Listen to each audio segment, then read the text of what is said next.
오늘 저는 히브리서 12장 2절을 본문으로 믿음의 창시자요 완성자이신 예수님이라는 제목의 하나님 말씀 나누겠습니다. 히브리서에서 가장 중요한 주제를 꼽자면 그것은 바로 예수님의 위대하심과 탁월성인데요. 히브리서는 다양한 모양으로 예수님의 뛰어남과 탁월함에 대해서 말씀하고 있습니다. 특별히 오늘 본문에서는 그토록 뛰어나신 예수님께서 우리 믿음의 창시자요 완성자로 우리 예수님을 소개하고 있습니다.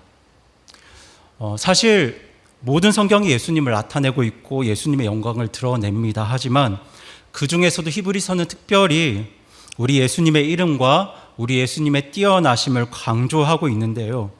히브리서는 왜 우리 주님의 이름과 또 예수님의 뛰어나심을 강조하고 있을까요? 그리고 우리 주님의 탁월함과 또 그리고 탁월하고 뛰어난 예수님께서 우리 믿음의 창시자요 완성자 되신다는 이 말씀이 우리 삶에 어떤 의미가 있을까요? 이 부분과 연관해서 저는 우리 성도분들이 히브리서가 기록된 배경과 상황을 이해할 때 오늘 말씀의 그 의미가 또 하나님의 마음이 더 깊이 와닿을 것이라고 생각되어서 먼저 이 히브리서가 기록된 당시 초대교회 상황에 대해서 말씀을 드리려고 합니다. 로마 대화재로 불렸던 주후 64년 7월 18일 19일 사이에 일어났던 화재가 있습니다. 모든 사람이 잠든 깊은 새벽에 로마시 전역에 대화재가 일어났습니다. 당시 로마는 대제국이었기 때문에 불을 끄는 소방 관청이 있었습니다. 그래서 만약 이 불이 낮에 일어났다면 아마도 쉽게 이 불을 끄고 초기 진화할 수 있었을 것 같습니다. 하지만 이 불이 밤에 일어났기 때문에 제대로 대처할 여지도 주지 않고 불이 순식간에 온 도시로 번지게 됩니다. 당시 로마는 수백 년 동안 전쟁이 없는 상태로 평화 가운데 성장하면서 정말 우리나라 서울처럼요, 많은 인구가 한꺼번에 도시로 몰렸기 때문에 나무와 역청으로 지어진 수많은 집들이 촘촘하게 붙어 있었습니다. 그런데 이런 상황에서 불이 난 겁니다. 때문에 로마시 한켠에서 일어났던 작은 화재가 그 밤 사이에 순식간에 온 도시에 번지게 되고 로마를 초토화시켜 버립니다. 지금 보시는 것처럼 이 당시 로마시는요 14개 행정구역으로 나누어져 있었는데요. 이 14개 구역 중에서 10개 지역이 소실되었고요. 이 붉은색 지역은 완전히 타버린 전소된 구역이고 이 파란색 구역은 절반 이상의 피해를 입은 지역입니다. 이런 큰 화재가 로마시에 일주일 이상 지속되었는데요. 이 화재가 일주일 이상 지속되었다는 건 사람의 힘으로 이 불을 끄지 못했다는 겁니다. 사람들이 그냥 불이 꺼질 때까지 기다렸다는 거죠. 그런데 이때 로마 시민들이 그냥 불 꺼지기만을 기다린 게 아닙니다. 마냥 불구경한 게 아닙니다. 이 화재가 나던 당일 날 깊은 새벽, 그래도 불을 보고 어떤 큰 소리를 듣고 화재를 피해서 도망 나온 사람들은 그 로마시 옆에 있는 언덕 위로 다 올라갔는데요. 그렇게 도망 나온 시민들은요, 일주일 동안 자기 집이 다 들어가는 걸 지켜볼 수밖에 없었는데요. 그런데 그 불길 속에 누가 있었을까요? 그 불길 속에 누가 있었냐면 사랑하는 내 부모님이 있습니다. 내 자녀가 거기에 있었습니다. 임신한 나의 아내가 거기에 있었고요. 내 가족과 내 친구들이 비명을 지르며 그 불 속에서 다 죽어가고 있었습니다. 그런데 언덕 위로 도망온 로마 시민들은요, 그 모습을 보면서도 불길 속으로 다시 돌아갈 수가 없었어요. 일주일 동안 그 모습을 지켜볼 수밖에 없었습니다. 그러니까 그 상황이 얼마나 처참하고 끔찍했겠습니까? 우리가 감히 그 상황을, 그리고 그때 사람들의 심정을 이해할 수 없습니다. 당시 살아남았던 로마 시민들은요, 말로 다 할 수 없는 정말 끔찍한 고통과 상실감을 경험합니다. 그러면 이때 과연 로마 시민들이 어떻게 반응했겠습니까? 어떻게 반응했을까요? 여러분, 우리나라에서 세월호 참사나 이태원 참사 같은 수많은 생명들을 앗아간 사건이 일어났을 때 우리 국민들의 반응을 기억하시죠? 정말 모든 국민들이 범인을 찾기 위해 혈안이 되었습니다. 누구에게 그 책임을 물을 것인가, 그 책임 소재를 추궁하고 따지기 위해서 모든 국민들이 혈안이 되었는데요. 당시 로마 사람들 역시 다르지 않았습니다. 그들 역시 범인을 색출하기 시작했습니다. 범인을 찾아야 했습니다. 그래서 많은 사람들이 범인을 찾고 찾았습니다. 이 화재가 도대체 어디에서 시작되었던가 찾고 찾았는데 그 발화점이 어디였냐면 로마 북쪽에 있는 경기장 부근이라는 사실을 알게 됩니다. 그런데요, 잘 안 보이시겠지만 이 로마시에서 왼쪽 편에 보이시는 이 경기장, 이 지역이 어떤 지역이었냐면요, 이 대화재가 일어나기 10년 전에 로마의 새 황제가 즉위했을 때 이 새 황제가 재개발을 주장했던 지역입니다. 그리고 이때 새로 즉위한 황제 이름이 여러분 잘 아시는 네로 황제입니다. 앞서 말씀드렸던 것처럼 이 로마시는 오랜 시간 사람들이 몰리면서 정말 도시 전체가 굉장히 밀집되고 좀 조잡한 구조를 띠고 있었는데요. 이것 때문에 새로 즉위한 네로 황제는 이 로마시의 재개발을 제안하면서 관청도, 도서관도, 경기장도 새로 짓자고 주장합니다. 하지만 로마시의 재개발은 황제의 뜻대로 쉽게 이루어지지 않았는데요. 그렇게 시간이 지나면서 로마시에 불이 났는데 이 대화재의 발화점이 어디였냐면 바로 네로가 말했던 관청, 도서관, 경기장이 있었던 이 지역이었습니다.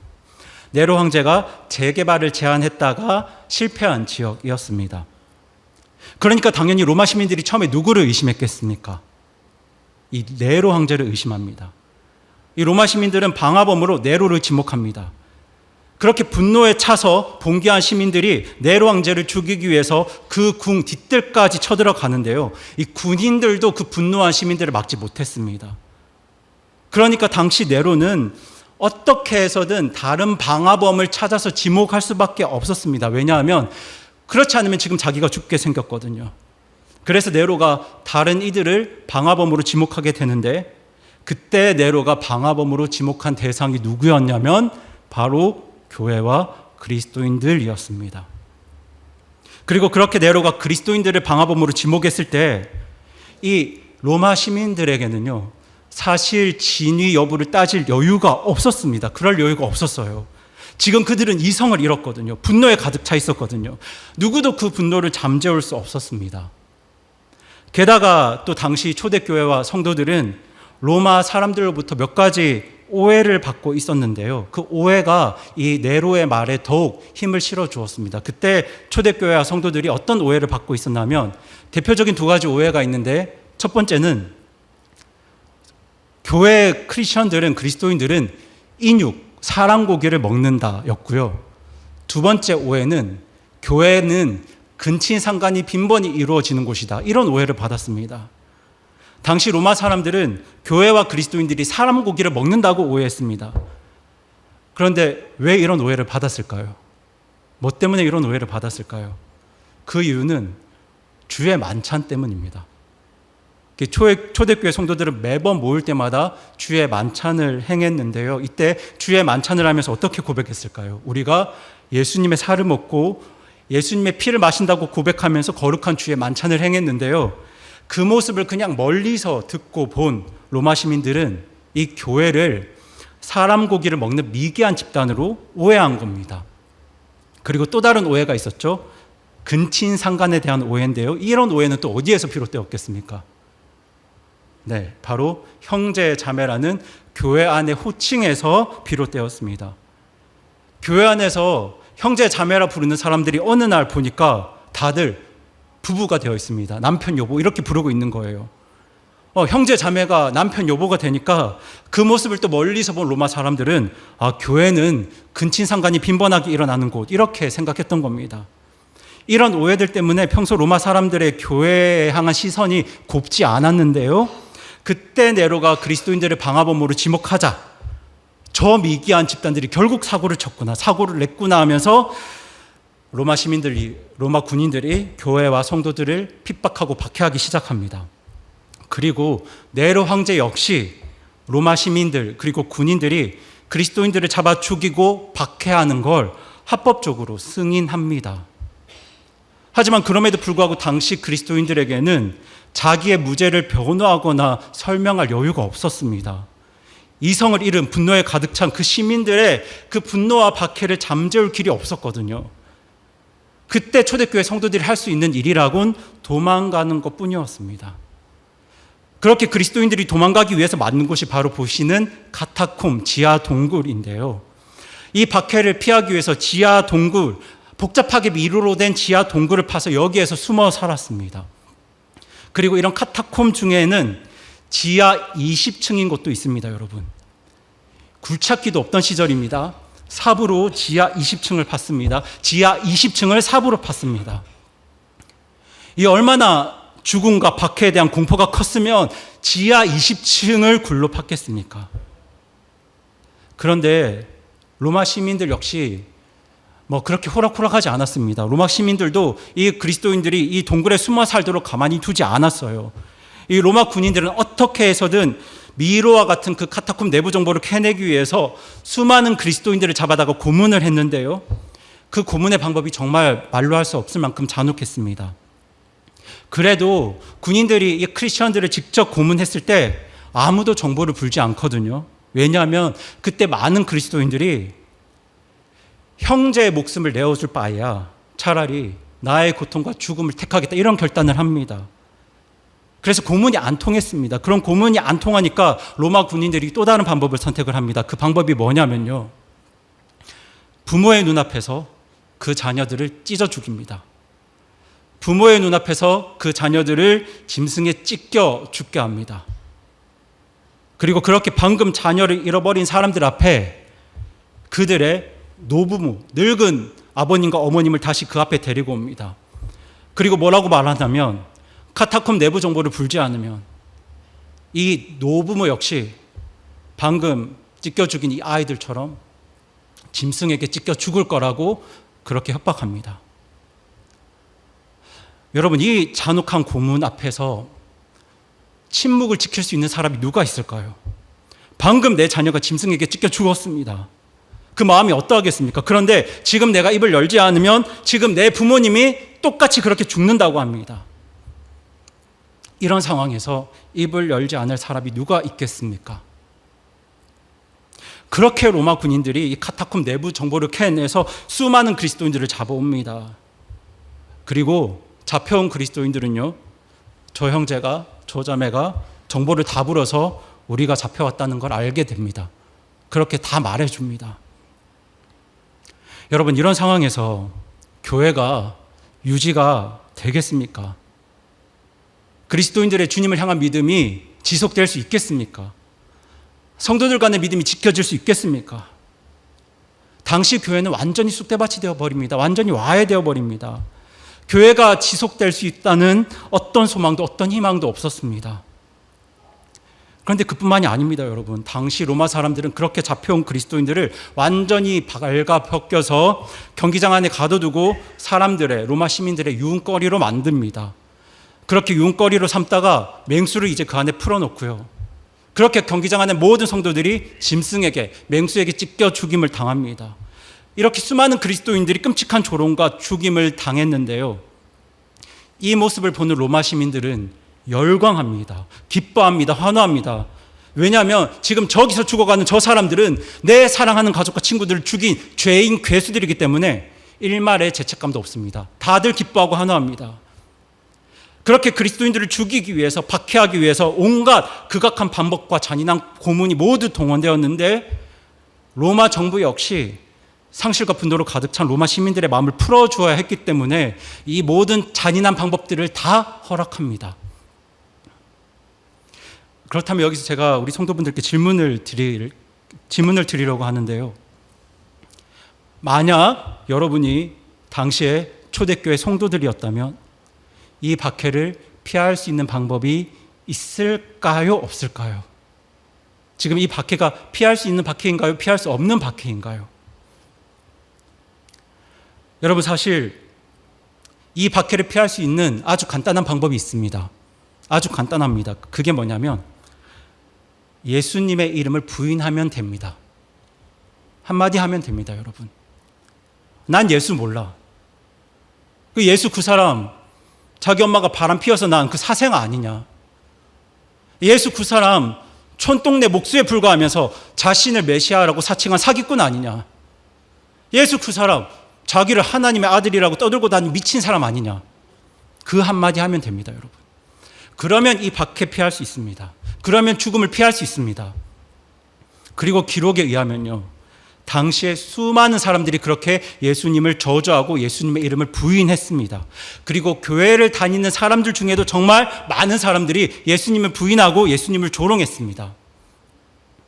그런데요, 동시에 수많은 신실한 그리스도인들이 예수님을 부인하지 못해서, 그 예수님의 이름을 부인하지 못해서 죽임을 당합니다. 그런데요, 그 당시 그리스도인들이 자기 믿음을 거짓으로 고백해서 로마 군인들의 색출을 피하려고 해도 그 일도 쉽지가 않았습니다. 왜냐하면 당시 로마 군인들은 그리스도인들 잡아내는데 아주 전문가였거든요. 로마 군인들이 그리스도인들을 어떻게 색출했냐면요, 먼저 동네에 들어가서 동네 사람들한테 누가 교회에 다니는지 물어서 다 정보들을 모읍니다. 그렇게 정보를 모으면 로마 군인들이 그 집에 들어가서 그 사람을 향해서 너 예수 믿지? 이렇게 묻는데요, 군인들이 질문을 할 때 조금만 머뭇거리면 잡혀갑니다. 살려면요, 바로 예수님 부인해야 됩니다. 바로 예수님 저주해야 됩니다. 바로 예수님을 조롱하고 저주하고 부인해야 됩니다. 그런데요, 그렇게 설령 부인을 잘 했다고 하더라도 로마 군인들이 거기서 검증을 끝내지 않습니다. 다시 한번 검증의 기회를 거치는데요, 그렇지 않습니까? 동네 사람들은 저 사람이 평소에 교회를 다닌다고 했는데 당사자는 너무도 당차게 예수님을 부인하니까 확인을 해봐야겠죠. 그래서 로마 군인들이 어떻게 했냐면, 그렇게 의심되는 사람들을 모아다가 그리스도인들이 짐승에 찢겨 죽어가고 있는 그 경기장 제일 앞줄에 그 사람들을 세워둡니다. 그런데 그 경기장 안에 지금 누가 있냐면요, 방금 전까지 우리 교회 형제 자매가 거기 있습니다. 옆에 계신 분들의 얼굴 한번 봐주세요, 여러분. 얼굴 한번 봐주세요. 지금 여러분이 보시는 그분이 경기장 안에 있는 거예요. 우리 집사님이 거기 있습니다. 나의 목사님이 거기에 있습니다. 내 주일학교 선생님이 거기에 있고요. 우리 주일학교 학생들이 거기에 있습니다. 그렇게 내 사랑하는 지체들이 완전히 벌겨벗겨진 채로 짐승에게 찢겨 죽어나가고 있습니다. 그런데 로마 시민들은 뒤에서 미친 듯이 열광합니다. 환호합니다. 기뻐하죠. 우리 지체들이 고통에 오열하며 죽어가고 있는데 그 모습에 사람들은 다 열광하고 있습니다. 그런데요, 그때 내가 살려면 어떻게 해야 되는 줄 아십니까? 나도 열광해야 됩니다. 환호해야 됩니다. 기뻐해야 됩니다. 그들을 저주해야 됩니다. 그래야 나도 죽임 당하지 않습니다. 그 박해로부터 피할 수 있습니다. 그런데 그게 쉬운 일이었겠습니까? 로마 군인들이 그렇게 성도들을 색출하고 잡아 죽이고 핍박했습니다. 그렇게 그리스도인들을 잡아들였습니다. 이런 상황의 어떤 처참함과 비참함을 이해해야 우리가 히브리서를 제대로 이해할 수 있습니다. 그런데 여기서 진짜 아픈 부분은요, 하나님의 침묵입니다. 수많은 성도들이 고통 중에 죽어가면서 하나님을 얼마나 찾았겠습니까? 얼마나 주님의 이름을 부르짖었을까요? 그런데 하나님은 기적적인 방법으로 그 초대교회 성도들을 구출하지 않으십니다. 사자굴에서 다니엘을 건지셨던 것처럼 그 끔찍한 고통과 박해 속에서 죽어가는 그 초대교회 성도들을 그렇게 구하셨으면 정말 좋았을 텐데, 하나님께서 그런 초자연적인 방법으로 그들을 구하셨다는 기록과 흔적이 지금 세상에 존재하지 않습니다. 그런 비참한 상황 속에 있는 성도들에게 하나님의 말씀이 전달됐는데요, 그 말씀이 바로 이 히브리서입니다. 때문에 이 히브리서는요, 카페에 가서 소파에 편히 앉아서 차 마시면서 그렇게 여유 있게 그렇게 읽을 수 있는 성경이 아닙니다, 여러분. 이 히브리서가 누구에게 주어졌습니까? 감옥에 갇혀서 맹수로부터의 죽음을 기다릴 때, 내 자녀와 부모님의 그 목이 짐승에게 찢겨 나갈 때, 카타콤과 같은 어둡고 습한 지하 동굴에서 벌벌 떨고 있을 때, 간절히 하나님께 부르짖었는데도 불구하고 사랑하는 우리 교회 많은 지체들이 경기장 안에서 죽어나갈 때, 그래도 어떻게든 예수님의 이름 붙들고 숨어서 벌벌 떨고 있는 그 사람들에게 전달될 말씀이 바로 이 히브리서입니다.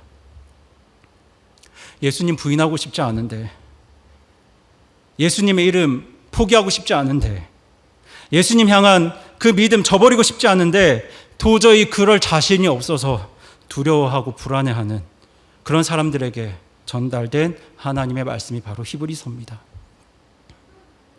때문에 히브리서에서 정말 중요한 질문이 무엇이냐면요, 도대체 예수님이 누구신가입니다.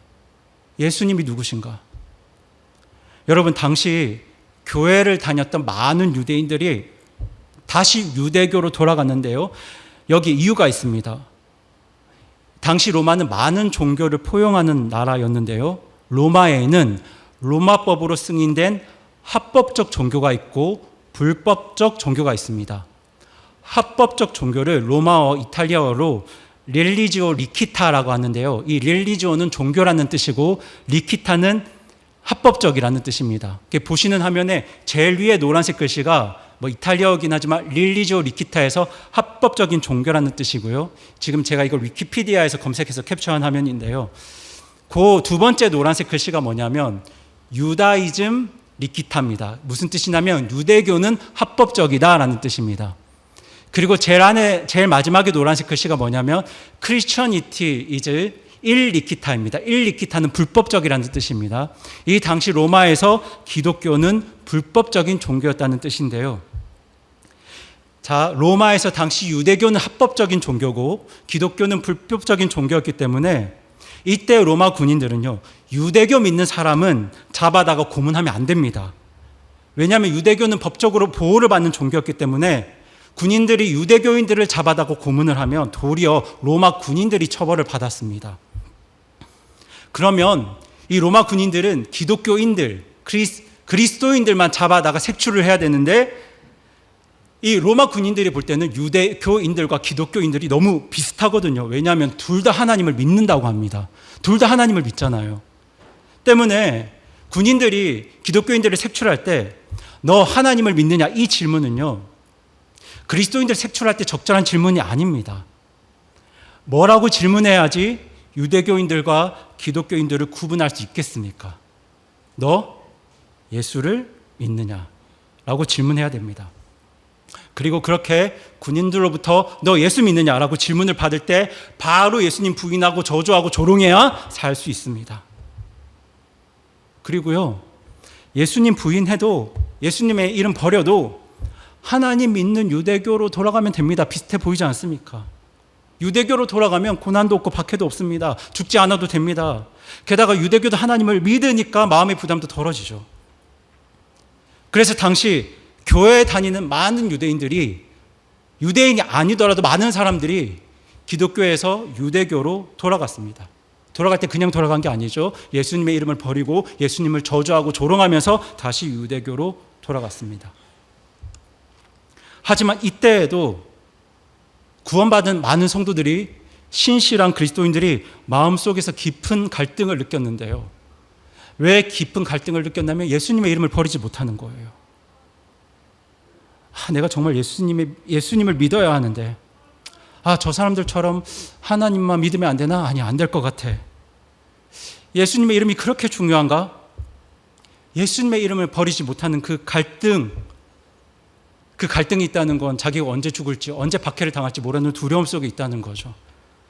그 갈등과 두려움 속에 있는 성도들에게 주어진 말씀이 바로 히브리서이기 때문에 이 히브리서가 예수님의 이름과 예수님의 탁월성을 강조하고 있는 겁니다.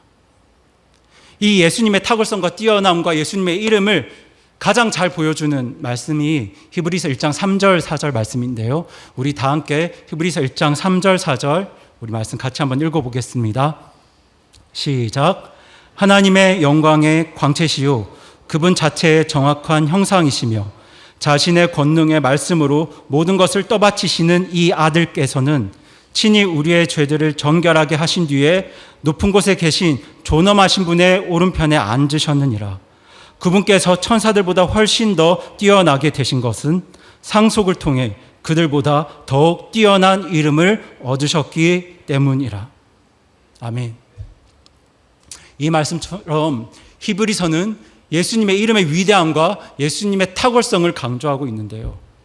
정말 그렇습니다. 우리 예수님은요, 하나님의 정확한 형상이시고요, 우리 모든 죄들을 정결하게 하실 유일한 분도 오직 예수님 한 분밖에 없고요, 그리고 이 세상에서 가장 뛰어난 이름을 지니신 분도 우리 주 예수 그리스도 한 분뿐입니다. 그런데 이 말씀이 왜 주어졌겠습니까? 이 말씀이 왜 주어졌을까요? 지금 하나님께서 초대교회 성도들에게 이렇게 말씀하고 계신 겁니다. 지금 너희가 정말 간절히 붙들고 씨름하는 그 예수님의 이름이, 그 예수님이 정말 세상에서 가장 고귀한 분이라는 겁니다. 어떤 상황이 오더라도 절대로 놓쳐서는 안 될 세상에서 가장 귀하고 귀한 이름이 바로 우리 주 예수님의 이름이라는 거예요. 그래서 예수 가장 귀한 그 이름이라는 찬양도 있는데요, 그 찬양도 이 말씀에서 비롯되었습니다. 그 극심한 박해와 공포 속에서도 예수님의 그 이름을 포기하지 못해서 수많은 그리스도인들이 떨며 두려워하고 있었는데요, 그때 우리 주님께서 히브리서를 통해서 뭐라고 말씀하시냐면, 지금 너희가 잘못 가고 있는 것이 아니라 잘 가고 있는 거라고, 너희가 지금 붙들고 놓지 못하는 그 예수님이, 그 예수님의 이름이 세상에서 가장 뛰어난 이름이고 그 예수님이 세상에서 가장 귀한 분이라고 말씀하면서 주님께서 두려움 가운데 있는 초대교회 성도들을 격려하고 위로하고 계신 겁니다. 그렇게 우리 주님이 예수님의 이름을 붙들고 놓지 못하는 성도들을 말씀으로 위로하고 격려해 주셨는데요, 하지만 그 주님의 위로와 격려에도 불구하고 성도들은 여전히 불안해합니다. 두려워합니다. 주님, 제가 예수님 끝까지 붙들고 싶은데 제가 너무 연약합니다. 저의 믿음은 너무 부족합니다. 지금 저희가 이런 상황에서 끝까지 우리 주님 붙들 자신이 없습니다. 주님, 우리 교회는 지금 완전히 다 와해되었습니다. 지금 우리 교회는 어떤 희망도 소망도 없습니다. 근데 우리가 어떻게 끝까지 예수님을 믿고 예수님의 이름을 붙들 수 있을까요? 아마도 당시 수많은 성도들이 이렇게 생각했을 겁니다. 그리고 사실 이런 고백은 오늘 우리들의 고백일 수 있습니다. 오늘 우리도 주님, 제가 자신이 없습니다. 지금 교회가 다 무너져 가는데, 사람들이 교회를 떠나고 있는데, 교회의 소망과 희망이 보이지 않는데 제가 주님, 끝까지 주님 이름 붙들고 믿음의 여정을 헤쳐갈 자신이 없습니다 라고 우리도 고백할 수 있습니다. 그런데 이때 그런 우리들을 위해서 주신 말씀이 바로 오늘 본문 말씀입니다. 우리 오늘 본문 말씀 히브리서 12장 2절 말씀 다시 한번 읽어보겠습니다. 시작. 우리의 믿음의 창시자요 또 완성자이신 예수님을 바라보자. 그분께서는 자기 앞에 놓인 기쁨으로 인해 십자가를 견디사 그 수치를 멸시하시더니 이제 하나님의 왕자 오른편에 앉으셨느니라. 아멘. 지금 오늘 본문이 우리에게 어떻게 말씀하고 있습니까, 여러분? 세상에서 가장 뛰어나고 탁월하신 우리 예수님을 우리 믿음의 창시자요, 우리 믿음의 완성자라고 말씀하고 계십니다. 이 말씀은요, 예수님께서 우리의 믿음을 시작하셨고 예수님께서 우리의 믿음을 완성하신다는 말씀입니다, 여러분.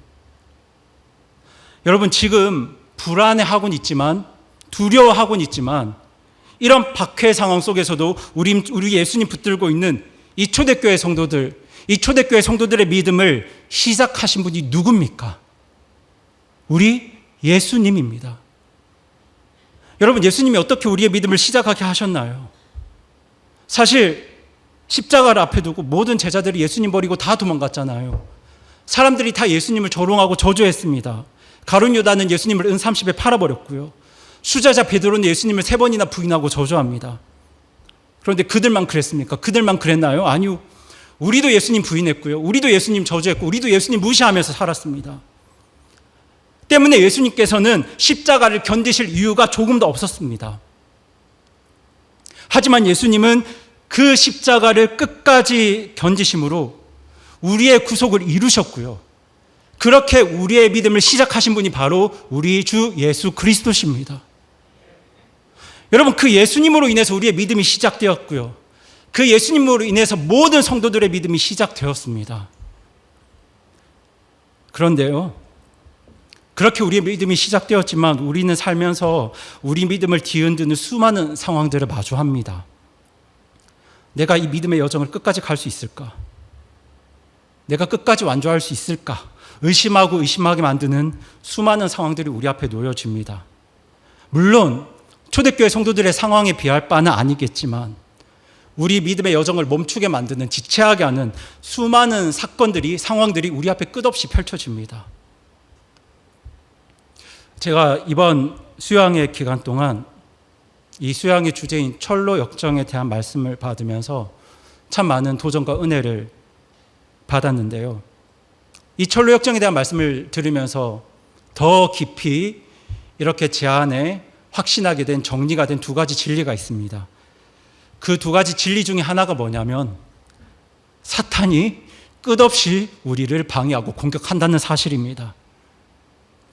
여러분, 철로 역정의 주인공인 크리스천이 전도자의 도움으로 생명의 길을 발견합니다. 그렇게 좁은 길을 걸어가는데요, 세상 친구들 나타나서 발목을 잡습니다.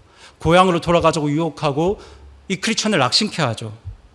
그리고 또 세속현자는 어떻습니까? 세속현자는 이 길보다 율법의 길이 더 쉬운 길이라고 현혹합니다. 그래서 또 엉뚱한 길로 들어서죠. 그리고 크리스천이 좁은 문을 지날 때도 사탄이 열심히 불화살로 공격합니다. 그렇게 구원받기 전에도 사탄은 사람들이 구원받지 못하도록 열심히 우리를 방해하고 공격합니다. 그런데 또 그뿐입니까? 구원받은 후에는 어떻습니까? 교회를 상징하는 그 뷰티풀 하우스죠. 미궁에서 영적으로 무장된 크리스천이 그 아발론과의 전투에서 승리합니다. 영적 전투에서 승리를 하는데요. 영적 전투에서 승리도 했습니다. 무장도 잘 되었습니다. 그러면 그 다음 길이 편해야 될 것 같잖아요. 승리했으니까 평탄한 삶이 펼쳐져야 될 것 같은데요. 그런데 그 승리 다음에 이어지는 길이 어디입니까? 사망의 음침한 골짜기입니다. 승리했는데 사망의 음침한 골짜기를 지납니다. 여러분, 골리앗과의 전투에서 다윗이 승리했습니다. 승리했지 않습니까? 놀라운 승리를 이루었습니다. 그런데 곧 다윗이 어디를 헤맵니까? 광야를 20년 동안 헤맵니다. 승리한 크리스천에게, 승리한 하나님의 백성에게 사망의 음침한 골짜기가 펼쳐집니다. 그리고 또 허영시장에서는 어떤 일이 벌어지나요? 세상의 허영이 하나님의 사람들을 유혹합니다. 크리스천과 그의 친구 신실을 유혹하죠. 그런데 크리스천과 신실이 그 유혹에 넘어가지 않아요. 유혹에서 승리를 합니다. 그런데 여러분, 유혹에서 승리했다면 좋은 일이 일어나야 되지 않습니까? 복받아야 되지 않습니까? 그런데 거기에서 어떤 일이 일어납니까? 신실이 죽습니다. 세상의 미움을 받고 신실이 순교당합니다. 죽임당합니다. 사탄의 공격이 또 거기서 끝나지 않아요. 절망의 깊은 감옥이 그들을 절망하게 만들고요, 마법의 땅이 그들을 잠들게 합니다. 정말 성도들을 향한, 하나님의 사람들을 향한 사탄의 유혹과 방해는 끝도 없이 이어집니다. 이제 좀 나아지겠지 할 때 사탄은 산 넘어 산으로 우리의 삶을 뒤흔들면서 우리의 믿음과 우리 믿음의 여정을 공격하고 흔들어 놓습니다. 그런 사탄의 공격이 우리 믿음의 여정이 끝나는 그 순간까지 끝나지 않습니다. 그런데 이번 수양의 기간 동안 철로 역정에서 발견한 또 다른 진리가 있습니다. 또 다른 진리가 있는데요, 그것은 바로 우리 주님께서도 끝까지 성도들을 도우신다는 사실입니다. 사탄의 극렬한 방해 속에서도요, 우리 주님은 크리스천이 좁은 문을 통과해서 십자가의 언덕을 올라가서 구원받도록 그를 도우셨고요. 그리고 영적 전쟁을 앞둔 크리스천이 어디에서 힘을 얻고 영적으로 무장되었는지 기억하시죠? 바로 예수님이 머리 되시는 교회 뷰티풀 하우스를 통해서 힘을 얻고 위로를 얻고 영적으로 무장됩니다. 사망의 음침한 골짜기를 지날 때는 신실이라는 친구를 보내주셔서 그와 함께 그 골짜기를 지나게 하시고요, 절망의 감옥에서는 그의 친구 소망과 또 약속된 말씀을 통해서 그 깊은 절망에서 벗어나게 하십니다. 기쁨의 산에서는요, 4명의 목자들을 통해서 지식과 경험과 경계와 성실을 배우게 하셔서 더욱더 힘있게 그 믿음의 여정을 가게 하시고요. 뷸라의 땅에서는 주님 나라의 영광과 기쁨을 미리 이 땅에서 경험하게 하셔서 더 힘있게 능력있게 그 믿음의 길을 가게 하십니다. 사탄은 끝없이 크리스천을 방해했지만 우리 주님 역시 끝까지 하나님의 사람들을 도우셨습니다. 때로는 교회를 통해서, 때로는 사람인 목자들을 통해서, 때로는 믿음의 지체들을 통해서, 때로는 하나님께서 직접 크리스천을 돕고 도우셨는데 믿음의 여정이 끝나는 마지막 순간까지 그들을 도우셨습니다. 여러분, 우리도 마찬가지입니다. 우리를 향한 사탄의 공격 끝이 없을 겁니다. 사탄은 우리가 주님을 직접 뵙는 그날까지 우리를 유혹하고 공격하고 흔들어 놓을 겁니다. 이 정도면 끝나겠지, 그런 거 없을 겁니다. 그래서 우리는 의심합니다. 불안해합니다. 내가 이 믿음의 여정을 끝까지 제대로 걸어갈 수 있을까? 내가 정말 주님 제대로 섬기면서 이 여정을 완주할 수 있을까? 의심하고 불안해하죠. 낙심합니다. 맞습니다, 여러분. 우리는 제대로 할 수 없습니다. 우리가 구원받았다 할지라도요, 우리는 넘어질 수 있고요. 우리는 실패할 수 있습니다. 우리는 절망할 수 있고, 우리는 영적으로 잠들어 버릴 수도 있습니다. 우리는 멈출 수 있고 지체할 수 있습니다. 하지만 성도 여러분, 기억하시기 바랍니다. 우리 믿음의 완성자는 내가 아닙니다. 우리 믿음의 완성자는 우리가 아닙니다. 우리의 믿음을 완성하시는 분이 누구십니까? 네, 우리의 믿음을 완성하시는 분은 바로 우리 예수님이십니다. 우리의 믿음을 시작하게 하신 그분께서 바로 우리 믿음의 완성자 되십니다. 그렇게 주님께서 우리를 도우세요. 도우시는데 끝까지 도우십니다. 주님께서 우리를 끝까지 도우셔서 그 믿음의 여정을 완주하게 하시는 겁니다. 물론 사탄의 방해가 있죠. 사탄이 방해하고 공격합니다. 하지만 우리를 끝까지 돕는 분은요, 사탄과 비교할 수 없는, 세상 그 어떤 힘과 권력과도 비교할 수 없는, 네로 황제와도 비교할 수 없는 세상에서 가장 탁월하고 뛰어나신 우리 주 예수 그리스도십니다. 그래서 히브리서는 그토록 예수님의 탁월함과 예수님의 뛰어남과 예수님의 이름의 그 뛰어남을 우리에게 강조하고 있는 겁니다. 여러분, 로마가 교회를 핍박했을 때 많은 사람들은요, 교회가 끝났다고 생각했습니다. 더 이상 사람들은 예수님의 이름을 부르지 않을 거라고 생각했습니다. 유대교는 남아있겠지만 기독교는 사라질 거라고 생각했습니다. 하지만 여러분, 교회가 끝이 났습니까? 지금 사람들이 예수님의 이름을 부르지 않나요? 아직도 수많은 예수님의 교회가 존재하고요. 아직도 수많은 사람들이 우리 주 예수 그리스도의 이름을 고백하고 외치고 있습니다, 여러분. 그런데 이게 어떻게 가능하겠습니까? 이게 어떻게 가능했겠습니까?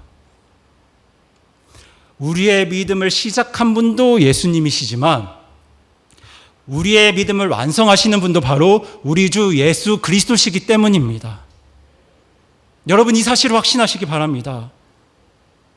여러분의 믿음의 여정을 지체하게 하는, 또 포기하게 하는 수많은 상황들이 여러분에게 있을 수 있습니다. 그 고통과 절망과 낙심을 다른 누가 이해할 수 있을까요? 내가 지금 얼마나 힘든지, 내가 지금 신앙생활하기 얼마나 어려운 상황인지, 내가 예수님 이름 붙들고 있기가 얼마나 어려운 상황인지 다른 누구도 이해할 수 없는 그런 고난과 고통과 어려움 중에 계신 분들이 있을 겁니다. 하지만 여러분, 그런 상황 속에도 주님께서 끝까지 우리 성도분들, 저와 여러분들을 돕고 계신다는 그 사실을 잊지 마시기 바랍니다. 성도 여러분, 우리 예수님께서 우리의 믿음을 완성하십니다. 우리 예수님께서 우리들이 믿음의 모든 여정을 완주할 수 있도록 저와 여러분을 끝까지 도우십니다. 초대 교회 때부터 지금까지 우리 예수님은 그렇게 일하고 계셨습니다. 그래서 우리 예수님은요, 믿음의 창시자인 동시에 믿음의 완성자시고요, 그렇게 믿음의 완성자로서 지금도 저와 여러분 삶 가운데 역사하고 계십니다. 우리가 할 일은요, 그 예수님을 끝까지 바라보는 겁니다. 끝까지 놓치지 않는 겁니다. 아무리 세상이 우리를 흔들어 놓아도, 아무리 세상이 우리를 유혹하고 공격해도 그 예수님 끝까지 바라보는 것, 그 예수님의 이름 끝까지 붙들고 있는 것, 그렇게 믿음의 여정을 뚜벅뚜벅 걸어가는 것, 그게 우리가 해야 할 일입니다. 물론 세상이 우리를 핍박하고 흔들어 놓아서 우리가 잠시 믿음의 여정을 지체할 수 있고 멈출 수 있습니다. 잠들 수도 있죠. 하지만 우리 주님은 그렇게 부족하고 연약한 우리들도 끝까지 도우십니다. 그런 우리들도 끝까지 믿음의 여정을 완성하고 우리의 믿음을 완성할 수 있도록 우리 주님께서 저와 여러분을 도우세요. 그렇게 내 믿음의 여정을 완성해 가실 우리 예수님 의지하면서 끝까지 우리 예수님 바라보면서 믿음의 여정을 걸어가는 것, 그것이 바로 구원받은 성도의 삶입니다. 그래서 지금 혹시 영상으로 예배 드리는 분들 중에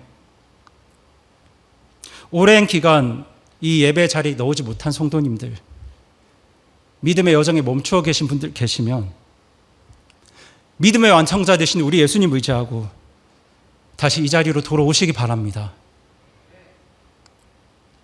절망과 낙심으로 믿음의 여정에서 멈추어 계신 분들, 믿음의 열정을 잃어버린 분들 계시면요, 이 사실을 기억하시기 바랍니다. 지금도 예수님은 믿음의 완성자로서 저와 여러분을 돕고 계세요. 우리가 다시 주님 바라보고 다시 일어나서 그 믿음의 여정을 걸어가면 우리 믿음의 여정을, 우리의 믿음을 우리 주 예수님께서 완성하실 겁니다. 우리가 해야 할 일은 예수님 바라보고 예수님의 이름 붙들고 그 길을, 그 믿음의 길을 포기하지 않는 겁니다. 넘어져도, 실망해도, 낙심해도, 잠들어도 다시 일어나서 예수님의 이름 붙들고 주님 바라보면서 그렇게 믿음의 여정에 다시 힘차게 나서시기 바랍니다. 그리고 그때 우리 예수님께서 그 믿음을, 그 믿음의 여정을 완성하실 줄로 확신하시기 바랍니다. 우리 그런 의미에서요, 옆에 분들께 이렇게 말씀해 주세요. 옆에 분들께 이렇게 말씀해 주시기 바랍니다. 끝까지 예수님만 바라봅시다. 이렇게 말씀해 주세요. 끝까지 예수님만 바라봅시다. 아멘. 그리고 이렇게 또 말씀해 주세요. 끝까지 예수님이 도우실 겁니다. 아멘. 네, 정말 그렇습니다. 우리 끝까지 예수님만 바라보시고 끝까지 예수님께서 도우실 걸 확신하시기 바랍니다. 그렇게 이 시간 우리 믿음의 창시자요 완성자이신 우리 예수님께 찬양과 영광 올려드리겠습니다.